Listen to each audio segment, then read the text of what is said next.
got some static with some niggas on the other side of town. Let my little cousin K roll, he's a rider now. What they want from us motherfucking thug niggas. Used to love niggas, now I plug niggas and slug niggas. Am I wrong? Niggas making songs trying to get with us. Must be gone off stress. We in the West, we trust. To the chest I bust, then we ride to the sun come shining back to brighten up the sky. I mean he died. Heard the Fugees was trying to do me.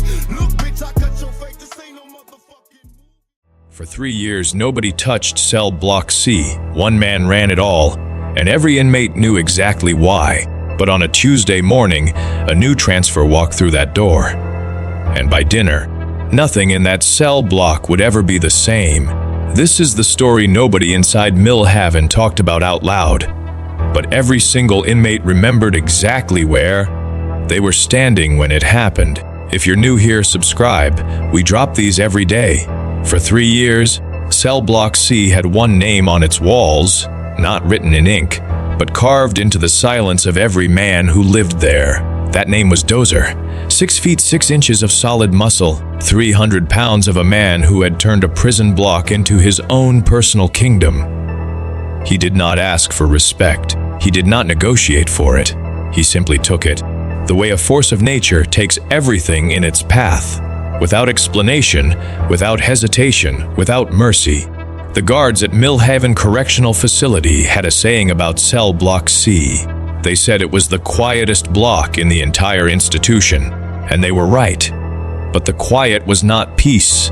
It was the kind of quiet that settles over a room when everyone inside it is holding their breath at the same time. Every man in that block had learned, sooner or later, what happened when you raised your voice around Dozer. Most of them had learned it the hard way. Dozer had arrived at Millhaven 3 years before the Tuesday in question. He came in with a reputation already built, forged in 2 other facilities where he had left his mark before being transferred. By the end of his first week in cell block C, the previous top man was eating in a different section of the cafeteria and avoiding eye contact with anyone who looked in his direction. By the end of the first month, Dozer had the corner cell, the best slot at the weight bench, and the first pick of everything that moved through the block. Food, commissary information. Nobody challenged him. Nobody even came close until a Tuesday in March, when the transport van rolled through the front gates and a new inmate was processed into Millhaven Correctional Facility. He came in quiet. No fanfare, no entourage, no reputation announced in advance. Just a man in a standard issue orange jumpsuit carrying a small bag and looking at the walls the way someone looks at a place they have decided to understand before they decide anything else. The intake officer walked him through the standard routine. Questions, paperwork, the orientation speech that nobody actually listens to. And then they walked him down the corridor toward cell block C. His name was Rocky Balboa. The men in cell block C noticed him the way they noticed every new arrival, with a mix of curiosity and calculation. Who was he? Where did he come from? Was he connected to anyone? Was he a threat or an opportunity? These were the questions that every man in that block had learned to ask automatically. Because in a place like Millhaven, information was the only currency that never ran out. Rocky moved to his assigned cell without saying much. He nodded at the men he passed. He kept his eyes level, not aggressive, not submissive, just level. The kind of eyes that have seen enough to know that the first hour in a new place is for watching, not talking. He unpacked his bag slowly, organized his few belongings, and sat on the edge of his bunk, looking at the ceiling the way a man looks at something only he can see. Dozer heard about the new transfer before dinner. One of his people came to him with the information the way they always did. Quickly, quietly, without being asked. New man in Block C comes in quiet, does not look scared. Dozer filed this information away and returned to what he was doing. He had heard similar things before. Men came in looking calm all the time. It never lasted. Dinner in the Millhaven cafeteria was an exercise in geography.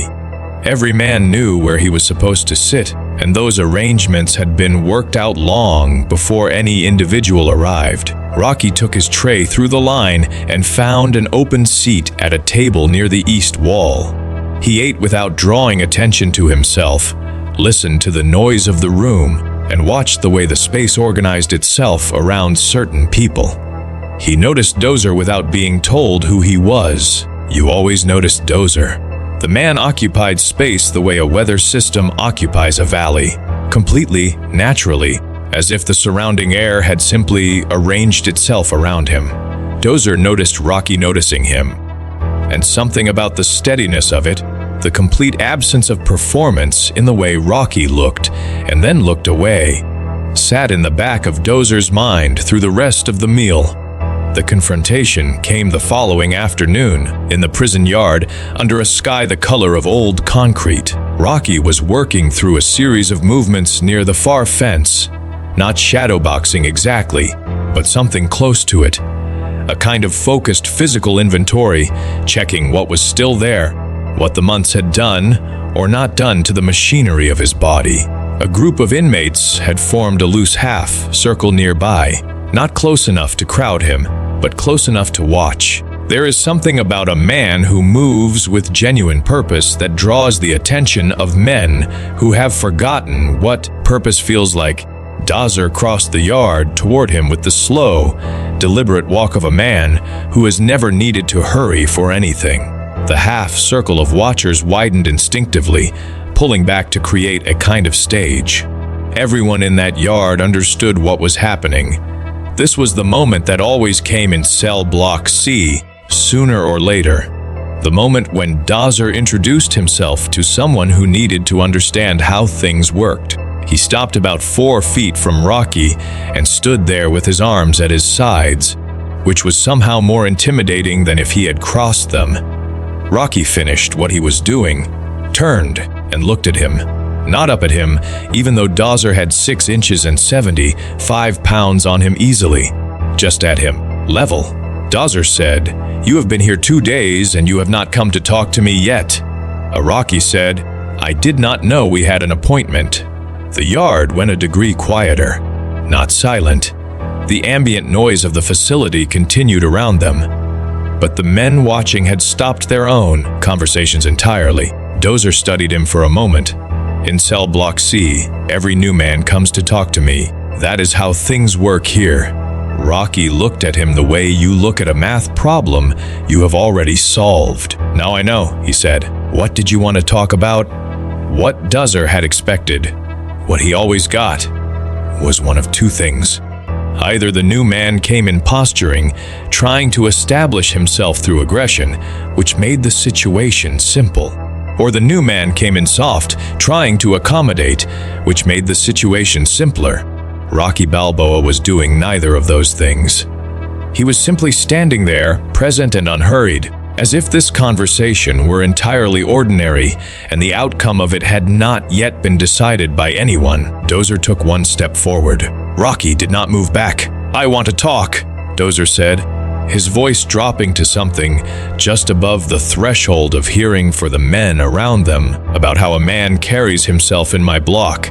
"Your block," Rocky said. "My block." Oh, Rocky nodded slowly, as if he were genuinely considering this information.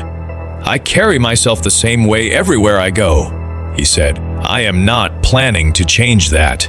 What happened in the next few seconds was witnessed by 31 inmates and 2 guards who would all describe it slightly differently afterward, but whose accounts agreed on the essential facts. Dozer moved first. It was not a wild swing. He was too experienced for that. But it was a committed movement, the kind that announces itself in the shoulder before the arm follows.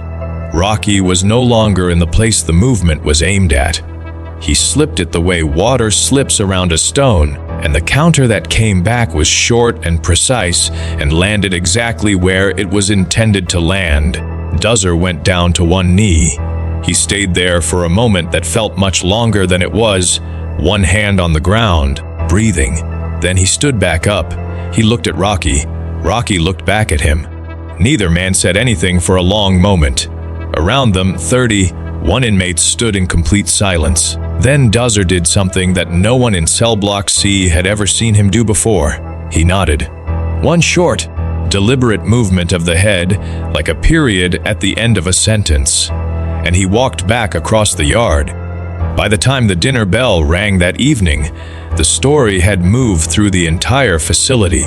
Details changed depending on who told it, the number of exchanges, the duration, the specific words spoken beforehand, but the core of it stayed the same in every version. A 300-pound man who had run cell block C for 3 years had gone to one knee in the prison yard in front of 31 witnesses. And the man who put him there had gone back to his movements near the fence, as if nothing of particular consequence had occurred. Rocky Balboa did not take over cell block C. He did not set up a system or collect debts or position himself at the center of the block's informal economy. He did not do any of the things that men usually do when the space opens up for them. He simply existed in cell block C the way he had existed everywhere else, with his eyes level and his feet under him, and a kind of quiet attention to the world that made people instinctively give him room without quite knowing why they were doing it. Dozer recovered from that afternoon and continued to exist in the block, though the geometry of things had shifted in ways that everyone understood and no one needed to say out loud. The yard was quieter after that Tuesday. Not the held breath quiet of before, but something different. The quiet of a place where the question of who answers to whom has been resolved and filed away and no longer needs to be discussed. Rocky served his time. He trained when he could, read when he could not, and kept the same eyes on the same level regardless of who was standing in front of them. Some men earn respect by taking it. Some men earn it by making other men feel, without any particular effort, that taking it was never really an option. If this is your first time here, you are going to want to stay. We tell the stories that happened behind the walls, the ones that never made the news, the ones that spread through facilities in whispers, the ones that every man who was there remembers exactly. Rocky Balboa in Cell Block C is one story. There are more. Subscribe to this channel and hit the notification bell so you do not miss a single one. We release new stories every single day. The next one drops tomorrow. And if you watched this far, you already know you will be back.